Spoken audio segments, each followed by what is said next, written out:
Stumps and Stories podcast with Nishad Pai Vaidya. So joining me today is a very special friend of mine, and we go back a really long way. Back in 2012, when I made my debut on television, it was really my honor that the show was being anchored by this man. But he was around for much longer than that. He had covered the 2003 World Cup. He used to write about cricket and then moved seamlessly into cricket anchoring. When Neo Sports was at its peak, Radhakrishnan Sreenivasan was the face. And later, we've seen him across sports. We've seen him across different channels. We've also recently seen him work with the ICC as as the digital insider. But more than anything, if I continue to read out his CV, I think it's going to take a long, long time, and there'll be no time for RK to speak. So, RK, as he's known affectionately, I'd really like to welcome you on our show, Stumps and Stories. And as over the years, it's always been amazing to chat with you. Lovely. Thank you so much for having me. When you said 2012, it's what, 11 years now. Wow, time flies by, seriously. Yeah, all of us are losing a bit of hairline as well. Yeah. Yeah, but gaining a lot more in experience, and as you know, as I think Gary Sober said, right, it's a privilege to get old, so there's absolutely no doubts about it. But recently, just coming back to the sport, you've just finished a project with the ICC as the digital insider, a World Cup where we saw 50 over cricket come alive, India go to the final, Australia come back from behind. What an experience it must have been for you. Oh, it was terrific. I think as an Indian cricket fan, probably it was a bit disappointing towards the very end. But I think to get an opportunity to cover a global spectacle is a privilege. And I think it was just fantastic to get across to different venues. You look at Eden Gardens, it's got its own charm. You've still got those old scoreboards, the analog scoreboards, if you want to call it that way. There's a sense of old school charm there. You get across to Chennai. I mean, that's a lovely crowd. The arrangements in Chennai were just top class. You had some good quality cricket that was played. And firstly, for me, as far as this digital insider, work goes, it was just beautiful to work with a very good and a very professional team. And I think it also, at this stage of my career, it's just made me, I wouldn't say get out of my comfort zone in that sense, but I think it made me think very differently, because we are looking at a generation which is essentially looking at 1 minute content and 2 minute content.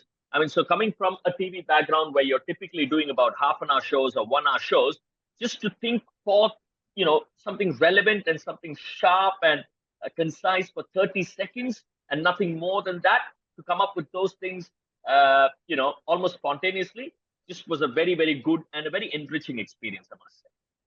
I can imagine. And, I was coming to that because I remember seeing you on the ground and I was commentating from studio, and the matches that you were at, I'd always notice you in the background. And then I would go back and check on my phone the kind of work that you've done. And I think a couple of videos really stood out for me. And I'm going to go back to the game between Pakistan and Afghanistan. Now, we all know how much it means for Afghanistan cricket. I was in England when they came close to beating Pakistan. We know what happened at the Asia Cup last year. We also know what happened recently during the series in Hambantota, where they came ever so close. But this time, Afghanistan crossed the line. You were with your phone. You had a couple of bites. I think one was with Mohammad Nabi. Tell us about that, catching those players right in the heat of the moment, getting them to speak. And what was the standout for you in those terms? I'm glad that you recognize that I was catching players to, get a soundbite or two, because most of the WhatsApp groups that I was a part of believed that I was there to get a selfie from all those players. I mean, it's really nice that somebody actually acknowledges that I was there to get a soundbite or two. But it was a great moment, honestly. I think Mohammad Nabi, I've known him for a while, even while he was part of the IPL. So it's lovely. Because at that point in time, look, as somebody who's been a part of broadcasting, look, I know it's great to get across and speak to the winners at that point in time, but at the same time, you don't want to intrude their celebrations. I don't know if I'm making sense. So there's a very, very thin line that separates you wanting a reaction and you possibly trespassing a few areas. I'm really glad and happy that somebody like Mohammad Nabi was willing to talk. He was ecstatic. He was over the moon. Spoke about the fact that, look, it means a whole lot to Afghanistan that has gone through so much over the last so many years. And also, I think when they were having that victory lap, Rashid Khan was very, very kind enough to speak to us for a moment or two. Again, a very, very quick one in terms of how excited and how happy he was to defeat a side like Pakistan.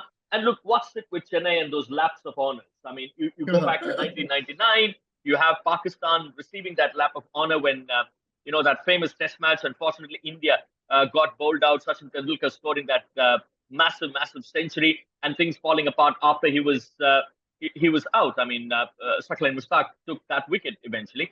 But I think the Chennai crowd, that was brilliant. It was almost like the late 90s revisited. So much that happens around us, so much talk around Pakistan and Afghanistan and whatnot. But it's just lovely to live that moment right there in the heart of it all. So I think that was one beautiful moment I think I'll cherish for a long, long time. I think a few of my friends have got exact clippings from what they saw on television or on the digital medium. And I think that's something that I'll frame forever.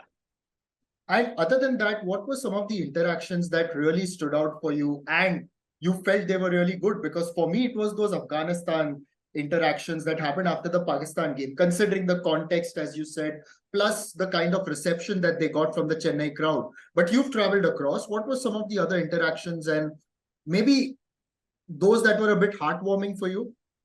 A lot of things, actually. I mean, when you're doing a show, for example, for the ICC, it's slightly different as opposed to what you do for a broadcaster, right? I mean, for a broadcaster, you do an hour of a pre-show, as we call it. But as far as the ICC pre-shows are concerned, especially for the digital scheme of things, you're effectively trying to get everything into 3 to 4 minutes. I mean, that's where you're trying to establish what you're intending to do. You make the guest comfortable.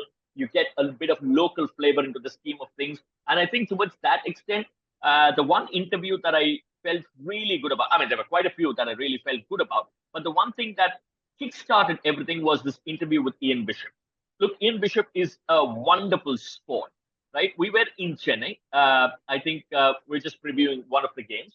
And we thought, we as in the team in its entirety, the ICC team kind of thought that, look, why not have Ian Bishop wear a veshti, right?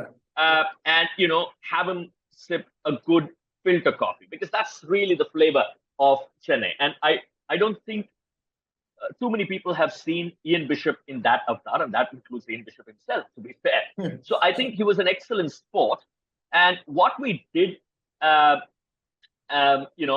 aside from what we intended to do, was I went up and said, look, Ian, if you're going to just sit there and, in a sense, okay, I'm a local boy, right? I mean, I'm born and brought up in Chennai, so I kind of know what filter coffee is. I know what veshti is, and being from Chennai, I would please request, let's not confuse veshti and lungi, and that gets on my nerve. Actually, veshti is different from lungi. So the minute somebody is going to say veshti, oh, that's lungi, so that really gets on my nerve. Anyway, that's besides it.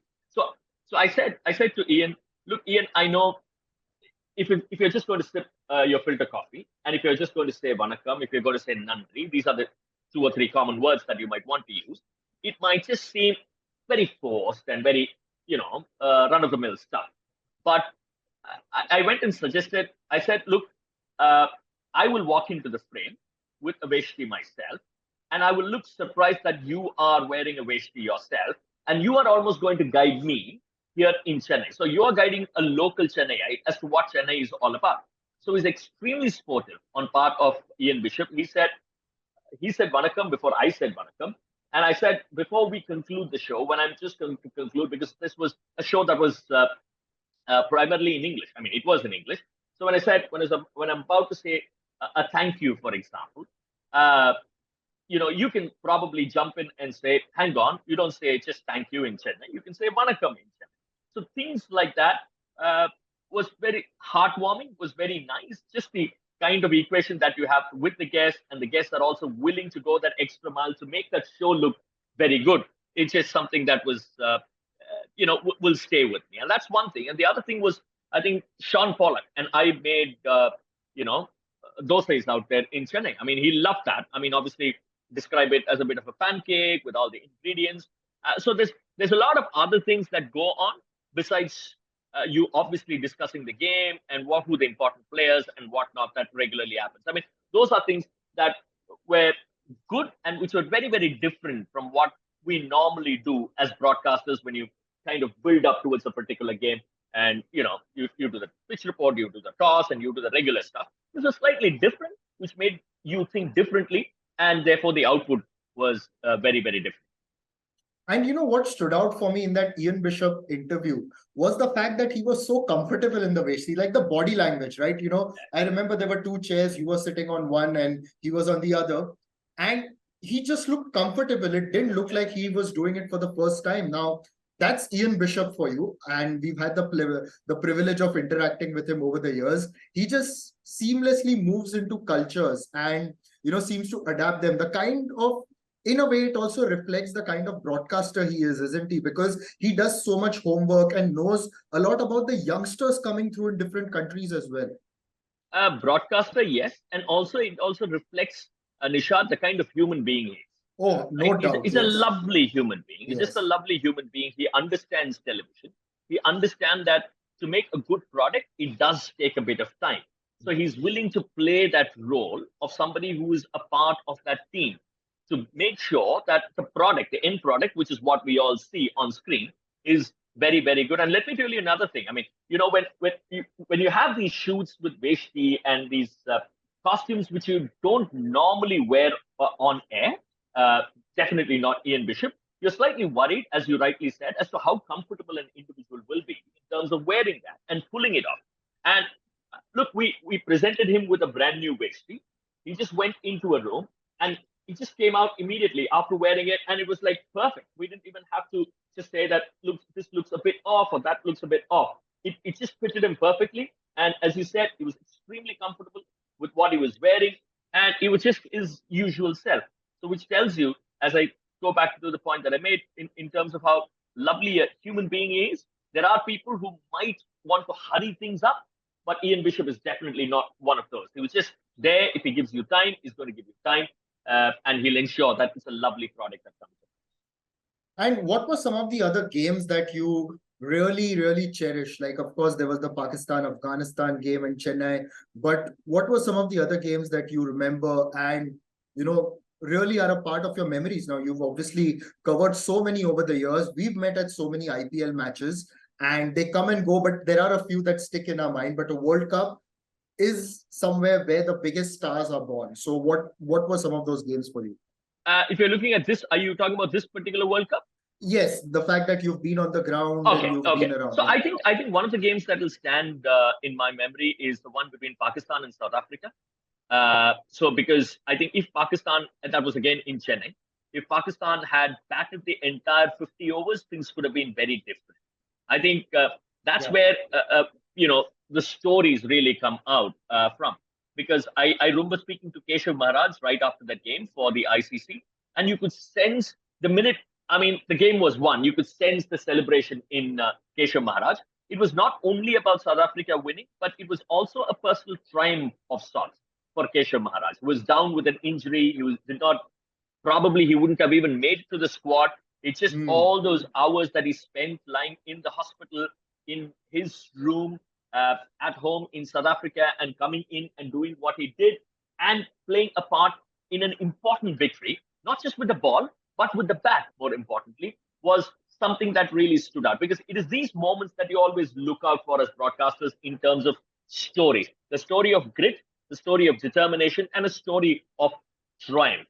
I mean, the reason why I'm not looking at too many India games is because I didn't cover too many India games, which is why I'm only looking at it from the perspective of the games that I was a part of at the venue. And it was good to see somebody like Keshav Maharaj celebrate the way he did. So that is something that will definitely stick around with me. And somebody like Trent Bolt, we all, a lot of us, I mean, people tend to look at sportsmen, superstars through their own prism. And I think we as broadcasters are privileged to know these individuals because we see them from close quarters, the likes of Trent Bolt. Somebody like Kane Williamson. I mean, look how, I saw that moment when he got hit on his thumb. And therefore, I mean, after all their hard work with his injury. He came back, he started the very first game, he was just going for a run, and then he got hit on the hand, and therefore he had to miss games. I mean, the kind of effort that he put in the nets was just spectacular to see. And even sitting there in the commentary box and watching a game with some of these experts, like say a Ramiz Raja or a Wakar Yunus, right? I mean, they're almost able to predict what could happen. It's not only the tactical side of things, it's also the mentality of certain players. They're almost foreseeing what can happen. I mean, those are things that will always remain with me. Yeah, and it's interesting you mentioned Wakar Yunus, because for me, one of the standout commentary moments in this whole World Cup was when Jasprit Bumrah got, I think, was it Shadab Khan? He got Shadab Khan or Rizwan, I think one of those two wickets. I don't know exactly which The one. reverse, you're saying? Yeah, the reverse one. Yeah. It was Wakar Yunus who spotted that, and when most of the others felt it was a cutter.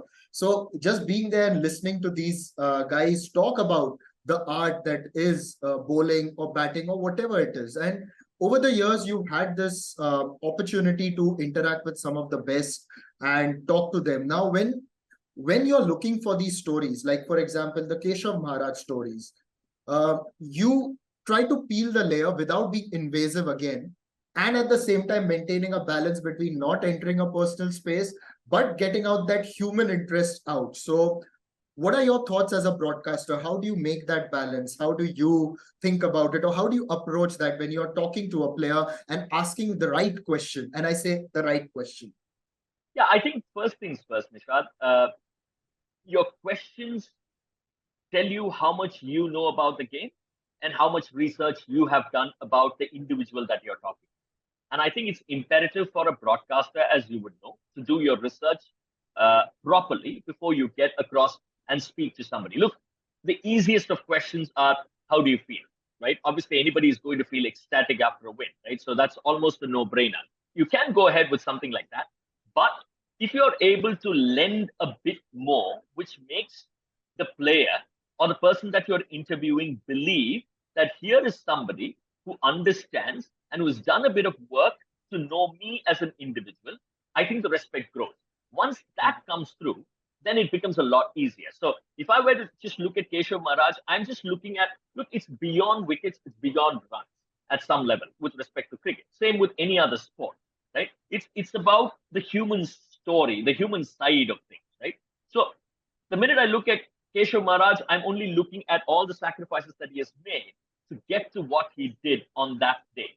So I think that if we are able to communicate that through your body language or through your questions, it just makes it a lot more easier. So, for example, with a couple of other interviews, look, it's not easy for a player who's on a high with respect to a victory or who's facing a bit of a low after a defeat. It's not easy for them to step up and speak. As long as we can empathize that aspect. Say, for example, I think it was Keshav Maharaj. I think after a couple of questions, but instead of saying thank you, I just said, let me allow you to breathe. Yeah, that's almost saying that thanks so much for your time. I know it's been a tough one for you, but thanks so much for speaking to us. So yeah, there you go. Thank you so much. So he just signed off with a bit of a smile, right? Yeah. Or you look at, say, somebody like Tabraiz Shams, giving you an example. He had the man of the match in one of the games. So he was admiring his award that he got, the little thing that he got as man of the match. So I could sense that he was extremely happy about it. So you start an interview by saying, Tabraiz Shamsi, that really looks good in your hand. So you just warm a player into talking to you, because you effectively will have about a room for 3 questions. I think those 3 questions, one, it has to be precise, it's got to be concise. At the same way, you have to ask in such a way that he's warming up to you. So if there is room for one more question, the player shouldn't mind speaking to you. I think it's about the connect that you have through your knowledge and through your body language and through your empathy, which is important for a broadcaster. So yes, exactly. Isn't it so much more than just knowing the sport? It's also a lot of human skill. It's a lot of the soft skills that we all talk about in the corporate world, right? Yeah, it's really about, look, that is why I've always said one needs to play a bit of sport to understand how difficult it is to play sport. from a physical level, from a mental level, from a psychological level. It's not easy to replicate that performance. Sometimes we do get consumed uh, by numbers. We look at, say, for example, say somebody like Surya Kumar Yadav, right? I'm sure he would have wanted to do a lot more, much more than what he did in that final against Australia. But 4 days later, he's out there captaining a side in T20 internationals against the pretty much a side that beat him about 4 days back. So when I'm looking at such things as a broadcaster, I'm only looking at the mental space of somebody like Surya Kumar Yadav. Try to be a Surya Kumar Yadav to understand what he would be going through. I think if we are able to do that, we will be able to do a lot more, and we'll be able to do things a lot better as well as broadcasters. I think that's the key point in terms of understanding the emotions that goes through behind a sportsman. Because look, at the end of the day, everybody wants to do well. Winning and losing is a part of the sport, is a part of sport. So I think that's something that one needs to understand. And whether it comes to injuries, right? You know, even if you have played at a very, very amateur level, you know how much an ankle can hurt, how much your knees can, you know, uh, uh, you know, play up a bit, or know how much your back can hurt. If you play reasonably decent level of sport, you will understand those things. So you're talking about elite level athletes. I think empathy is very, very important for a broadcaster. Oh, 100%. I think it's about the understanding. And a lot of the times, if we've seen sports persons angry, maybe at the media or anyone, it's always been due to their interpretation that possibly the other side doesn't understand what they're going through, isn't it?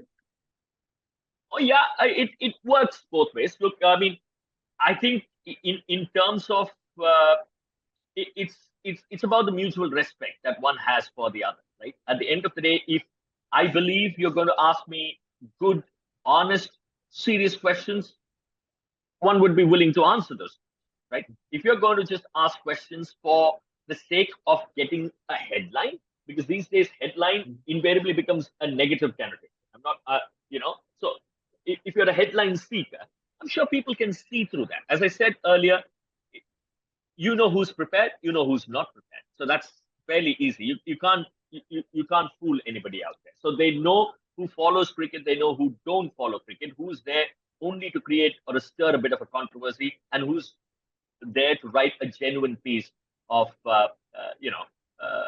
article. So I think that will be fairly evident for the cricketers or sportsmen across. And how many Australia games did you cover? Because, it would have been interesting to see them do their bit, especially after they'd lost the first two games, a few people writing them off, but you can never write Australian cricket off. And here they are with the trophy.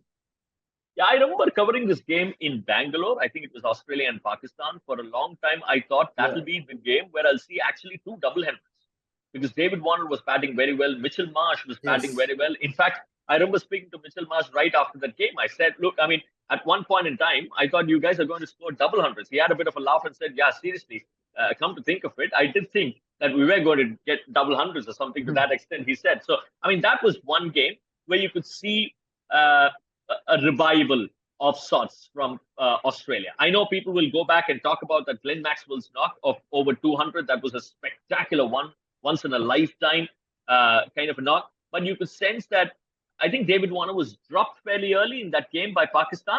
I think once you do that, you could sense Australia, you just don't give them a sniff at all. And I think that was one of the better Australia games that I watched. Australia versus Pakistan at the Chinnaswamy Stadium in Bangalore. But you could sense from their body language. Look, we've seen enough of Australia over the years to understand that when they're seemingly down and out, that is when they're going to bounce back. You go back to 2003. I know we all talk about that grand final and Ricky Ponting and whatnot. I remember 2003 World Cup very distinctly, because at the start of the tournament, Shane Warne was there in South Africa, if I'm not mistaken. But yes, he was. Obviously, because of reasons, the late, great Shane Warne had to, go out of the tournament. So you've lost a primary bowler, you've lost a supreme bowler, and yet Australia managed to go out and win those games. If you're talking about what a Maxwell along with a Cummins did, when I was just watching that game, my mind went back to what I think against Pakistan, you had Andrew Simon scoring that 143. Yes. I reminded Wakar Yunus of that, and he said, God, of all the games that we play, you're only reminding me of that. I said, look, Wakar, it's Pakistan versus Australia. That's what I'm reminded of. If you want me to remind you of that Hobart Test match a few years earlier in 1999, I can remind you of that as well. But anyway, Where so Justin Langer absolutely smashed it.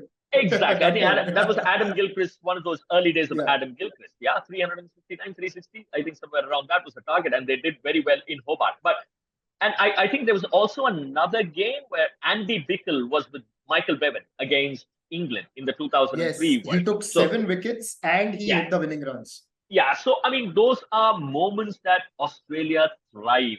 So I think we've seen that over the years. I had in fact tweeted after India did well in the bilateral one-day international series just before the World Cup against Australia. I had tweeted saying, just let's not get fooled by what Australia have done or haven't done. Come the World Cup, they are going to be serious contenders. And look, I mean, we are sitting here and talking about Australia as the champion side. That's what they pride themselves in, and that's what they always do. Exactly. I mean, you look at the 2003 World Cup. Yes, the team went unbeaten, but they were tested in that game against Pakistan when Simon scored that 100. They were tested by England when, 200 to chase, 7 wickets down quickly, and then they still chased it. They were tested against New Zealand as well when Shane Bond took 6 wickets. But semi-final, Sri Lanka challenged them. They still overcame all that.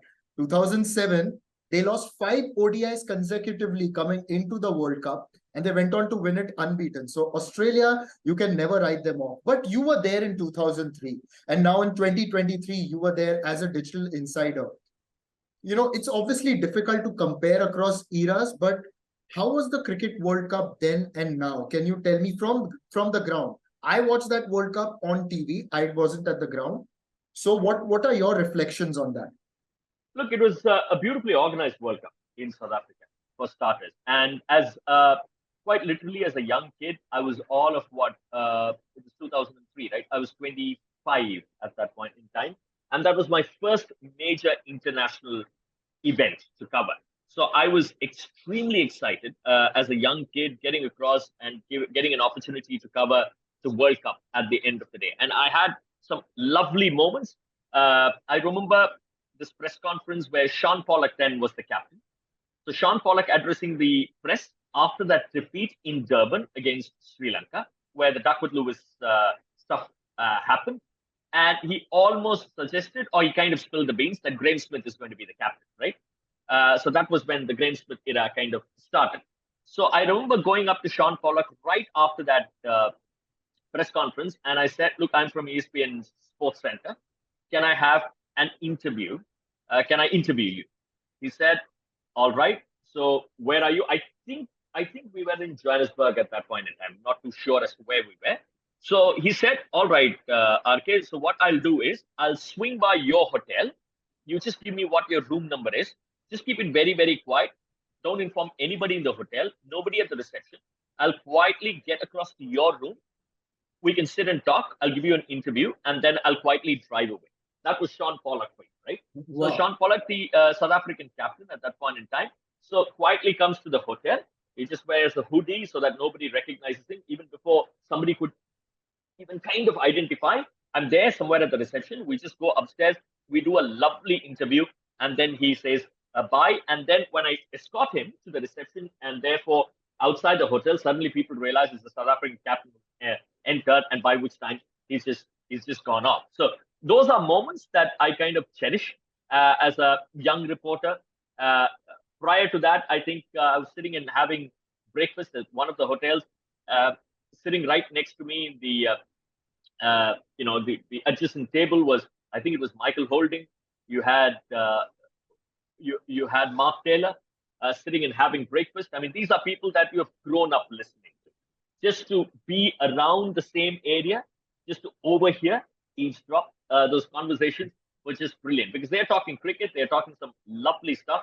It was just wonderful to be a part of that World Cup, and and I think India had its own kind of pressure at that point in time, because India didn't start the tournament well. India was coming at the back of a defeat against New Zealand in New Zealand. I remember end of 2002. So India was under pressure. I think we just couldn't get anywhere close to the Indian dressing room, because there was a point in time when the Indian dressing room said, "Okay, I don't think we're going to talk too much now, because we haven't been doing very well." Uh, you know, those are moments that I think I look back and cherish. And of course, that's the World Cup where I lost my passport as well. Actually, I lost my passport, I Yes. lost my laptop, I lost a lot of things. Actually, it got stolen while I was just checking out from the hotel. So yeah, that's something that I would want to forget. But yeah, otherwise it was a great World Cup for me. No RK 2003 World Cup story is complete without that passport and the laptop being stolen Yeah, story. I think I've discussed this with you at least 3 times over the yeah, years. yeah. Yeah, it was one of those things. Yeah, I would want to forget, but experience teaches you. I remember checking out of Durban. I think Durban was where we were after the semi-final, and we were headed to Johannesburg. If I'm not wrong, that was where the final was. So I just checked out of my hotel. So I was just carrying my laptop, which is a fairly heavy one. In those days, the laptops were not one of those Yeah, slick the laptops. big It was one just as well. pretty Yeah. heavy, the big one, yeah. So, and with a suitcase as well. So I was just checking out at the hotel. So I had placed my laptop right next to me on the suitcase, and I settled the bills, and I picked up my laptop and my suitcase. So I was able to drag that suitcase out and was waiting for the car to get across to the airport. And suddenly I felt it was extremely light. The laptop, I mean, the bag felt really light. It's like, what's happening there? It was similar. I mean, it was same. So I just opened it and I found that there was no laptop. There was just a bunch of papers in it. So what had obviously happened was somebody, a lot of people were checking in and checking out. I mean, there's plenty of people around at Durban at that point in time. So what had obviously happened was somebody in that one moment where I was probably not looking at my laptop, has come and placed an empty laptop case and has taken away my laptop. Okay, that was an old laptop. The company would be okay with it. But what had happened was I placed my passport on the front cover of my laptop. So I lost my passport. Uh, Luckily, just before I got out of the room, I took my accreditation card and I'd worn it around my neck. Otherwise, I would have lost my accreditation as well, which means it would have been a bit of a struggle to watch the final in Johannesburg. So I lost my passport. As a young kid, you save up all the per diems that you get so that you Hmm. end up or you want to buy some memorabilia. I did hear that I think once the final gets done, the official team jerseys, the prices of those fall by about 50%. So I thought with the amount of dollars that I've saved through my per diems, I'll use that money to buy the jersey. But unfortunately, I lost all my money, and yeah, and I had to go to the embassy there, and they gave me I had to file a complaint, and obviously I didn't get my passport and whatnot, and my money and all. I mean, they did have a look at the CCTV, and so many things happened, but they didn't get it. So I got something called as an emergency landing certificate. That was a huge one, actually. So I got down from when I came back from Johannesburg into Mumbai at the immigration counter. They asked me for my passport. I said, "Look, I've lost my passport. Here's what they gave me." And that was one huge certificate which said everything that needed to be said. And I was led into India. So that was some experience for a young kid going and covering a first major tournament. Yeah. So yeah, that's that. That story about my passport and my dollars that I lost.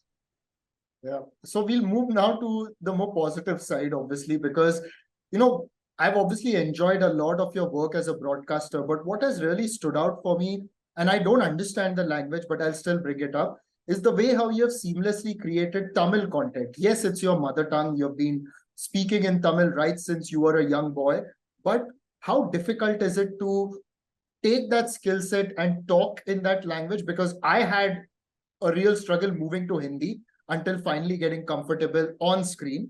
But how did you do that in Tamil, especially considering that most of your audience is from the hinterland and getting their vibe, their pulse, putting concepts across to them? Tell us about that.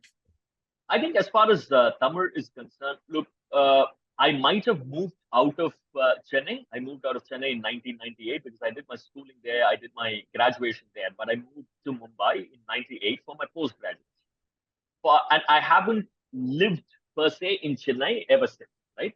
So Chennai, but the fact of the matter is, I've always enjoyed a Tamil movie.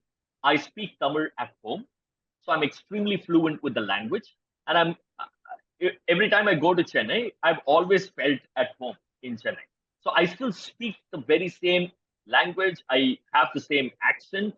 So I mean, in that sense, it was not very difficult. But as you rightly said, it's about uh, you adjusting yourself to the broadcasting level, so to speak. Look, and that's where I think it also helped that everything was relatively new at that point in time. Star Sports came up with a Tamil channel, so you had to establish a template, right? In that way, it became a bit easier. Say, for example, if it's Hindi, there are so many people who have done Hindi over the years, so you are going to be measuring up against somebody somewhere.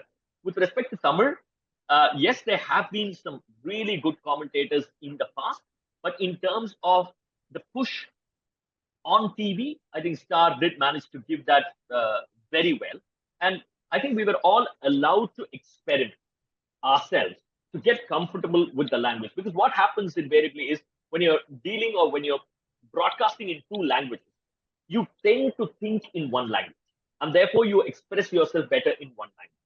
So I think it's the mental switch of thinking in a different language, which is what takes a bit of time. So even now, I think when you're doing English, I consciously a day or two before, if I'm not going to do in English, I kind of mentally prepare to think in English so that I'm able to express myself in English.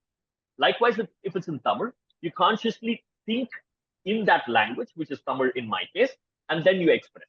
Otherwise, I think in terms of watching movies, I watch plenty of movies, and therefore I'm completely in sync with the latest movies. I think the liberty that a language like Tamil gives you as far as broadcasting is concerned. You can touch upon movies, you can touch upon incidents because you're getting closer to the living rooms of people out there in Tamil Nadu, right? So that part, so I know different lingos, different dialects of Tamil because that varies from say Chennai to Coimbatore to Madurai to different places. So those are things that I was always comfortable. It's about linking those a few things that took a bit of time, but I think I've done reasonably okay with respect to the language, and I've got my own YouTube channel which I do exclusively. I speak exclusively in Tamil, and yeah, so far it's been so good, and I'm really glad that people have accepted me the way I am in Tamil Nadu, and even beyond. Actually, all people who speak in Tamil across the world. Yeah, exactly. And that's where the audience has grown. Like we've seen Ashwin do his Kutti stories, and it's not just restricted to Tamil Nadu. There are so many Tamil people all over the globe. They listen to that. In fact, even people like me, because there are subtitles, Yeah. we read those subtitles, may not be the exact meaning. Possibly when it's said in that language, there's a better punch. But at the same time, you sort of relate to it. If say he's talking to someone, you can look at their expressions and possibly get cues as to what they are saying, right? Yeah, that is true. And also, I think in terms of how much the language is spread across the globe and how much people have taken to the language, I think there are two different things because anyway, the language was popular, right? I mean, there are so many people who have gone from, say, Tamil Nadu to the US or to Singapore or different parts of the globe, right? So there's this friend of mine, a former colleague of mine. So he was with me at ESPN in Singapore.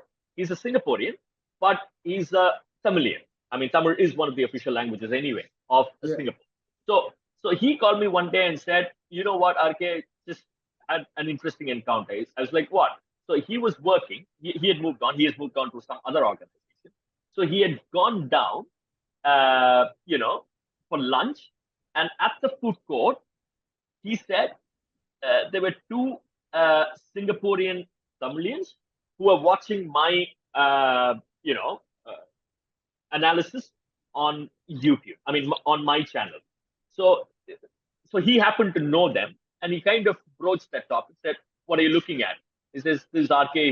I think he makes a lot of sense." Kind of a conversation that he had. So then he introduced himself and said, "You know what? He was here at one point in time. So we were colleagues at one point." So just to get that, the feedback from say Singapore, a lot of my friends from school who are settled in the US watch Tamil commentary. So people have switched from, say, English to their regional language. Right? I'm doing Tamil and therefore I'm talking about Tamil. So, I mean, people have moved on to their to the language of their choice, the language that is close to their heart, whether it's Telugu, whether it's Kannada, whatever it be. So I think that's been the biggest shift, and that's very heartening to see, because you're able to express yourself better. Let's be honest, Nishad. I mean, I think at the end of the day, there are a few jokes that only people from your Yeah. region will understand. Look, I mean, we can talk about the broad context of things, but if I laugh at a joke in Tamil, it's only people from Tamil Nadu who will understand, or people who understand Tamil will understand that, right? So that connect, I think only the regional languages can bring it. So I think that's been the biggest plus with respect to regional language. That is true. In fact, I still remember we like when I was working with one of the IPL teams, and we had some Tamil players, and they had a Yeah, joke, and I asked them, what are they talking about? And they explained that joke to me, but it was such an effort because it had references to a Tamil movie. Then they had to yeah, explain that story to me, then yeah. come all the way. I understood it at the end, but it was so much effort. So I exactly get what you're saying. So because I mean, if there is a situation, for example, I don't know how many of our audiences here or your audience there will understand. Say, for example, if you know there are some really lovely people who are comedians in Tamil cinema, right? There's Vadivel, there used to be Vivek. Unfortunately, he's no more. There is Yogi Babu, there is Santanam. I mean, these are guys that make you laugh, right? So you can pick and choose anything from what they have said, their dialogues, and you don't even have to mention their name. You just, you can say that dialogue, and people are going to straight away relate to that, and they're going to have a bit of a laugh. So that liberty you have in regional language. Again, let me tell you that it is not at the risk of uh, putting down a sportsman. It's about a context, a lighter moment that you can bring in. I think I need to make it very clear. You're just not trying to put down an individual. Absolutely. It's just a sense of humor that you inculcate or you bring upon. You get into your commentary. That kind of look, it just eases things down. It's almost like four of us sitting in a living room and watching a game of cricket. Absolutely. And now that brings me to the next question, and it's possibly the last, depending on how you answer. But you've had such a diverse journey, starting off as a young reporter who went for the 2003 World Cup, moving to the broadcast medium, to currently, having been on the vernacular side of things, plus working as a digital insider. How do you look back at this whole journey, the kind of changes that you've made, the way you have evolved, and possibly some words of advice to young and aspiring professionals? I think when I look back at what I've been through over the last 20 21 years in this profession, I think I'm extremely happy and grateful, for starters, for people who have believed in me and who gave me an opportunity to what I think I could do. I think in terms of how one can evolve or one looks at it, I think change is the only constant. I know you would have heard people say that enough and more, but just to give you a bit of perspective, I think when you went to cover the 2003 World Cup, the number of microphones that were thrust in front of an Indian captain was very limited. You look at the number of microphones now in Uh-huh. front of an Indian captain, that's like unbelievable. You look at the number of languages in which things are broadcast, it was primarily English and maybe a bit of Hindi. Let me put it that way, right? Uh, but now you look at the number of languages that we have broadcast in, that is like unbelievable. And I think it is always important to understand where the industry is headed towards. I think that's very important for any young reporter, broadcaster coming through the ranks, because it's important. I remember having this conversation with the great Harsha Bhogle. So he was actually saying, he made a great point, as he's always made. So he was talking about the fact that, look, in current day and age, it is important for you to be very good in at least two languages. It can be any two languages, because the regional languages opened up a completely different dimension. So if you're English plus Tamil, great. If you're Hindi plus Telugu, great. Whatever it is. But to just survive on one language could be a bit of a challenge.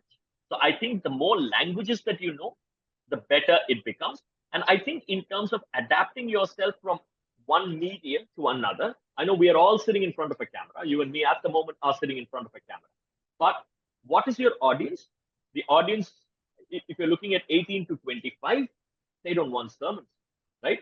They want good, fresh content. What's the content that is going to be appealing to them? So that's one way of looking at it. And in the language of their choice, uh, dialect of their choice.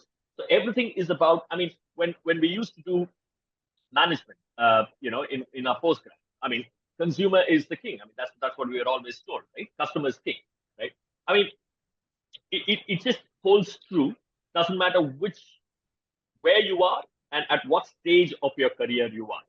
You've always got to innovate, whether it's being in front of the camera as a reporter, or you being able to produce, or you being able to speak different languages.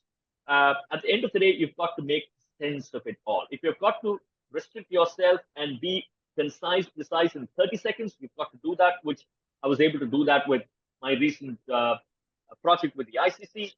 If it's a 1 hour show, you need to be able to pull it off. Look, at the end of the day, the basics will remain the same in terms of you working hard, in terms of you watching sport, possibly playing sport, interacting with sportsmen, getting to know them better. I'm not talking about PR here, just getting to know about the individual a lot more, and your prep. That is paramount. There is no substitute for that. It's about how you use it, when you use it, and where you use it. That's going to be the key differentiator. No, that is so beautifully explained. And I remember this takes me back to that first meeting in 2012 when I came over as a young kid and did my first show with you. And towards the end of the show, I asked you for a few tips. Most of it is the same, but obviously you've added a lot more considering that we live in a very changed world. And I think you've summed it up beautifully. And I think it's also important. I know we invariably talk about cricket. I would look at it and say that it's important for all of us, which you do definitely. I'm saying a larger community, to follow different sports. I think that's very important, because I, as a broadcaster, have always found that there are parallels that you can take from one sport to another, right? I mean, say, for example, you can take inspiration from looking at the diet of Novak and how he turned around his sporting career. And you can almost look at somebody like a Virat Kohli in terms of how he took his diet seriously and turned around his entire sporting career. Everywhere you will find parallels. I mean, that's very, very important. Say, for example, if I'm looking at, say, an Australian cricket team giving it all, diving themselves on the field to make sure that every run is saved is going to be important. You look at, say, football and say, you try, I mean, say Pep Guardiola would say, or a top level manager would say, you try to make the pitch as wide as possible or as big as possible for your opponent. So I think the basics across a variety of sport remains the same. I think the more you appreciate a variety of sport, I think you become better as a broadcaster and you'll be able to give more to the audience. I think it's important also to consume a variety of sport, and more consumption is great. Absolutely. And RK, as always, it's been a great pleasure. I don't think I can add anything more to that because you've summed it up really beautifully. And thank you so much for inspiring us with all your stories, all those insights into your recent project, plus the memories from past projects, and the way forward in terms of what young professionals can do. So it's our pleasure here at Stumps and Stories to have you. Thank you so much, Nishad. Thank you so much for having me.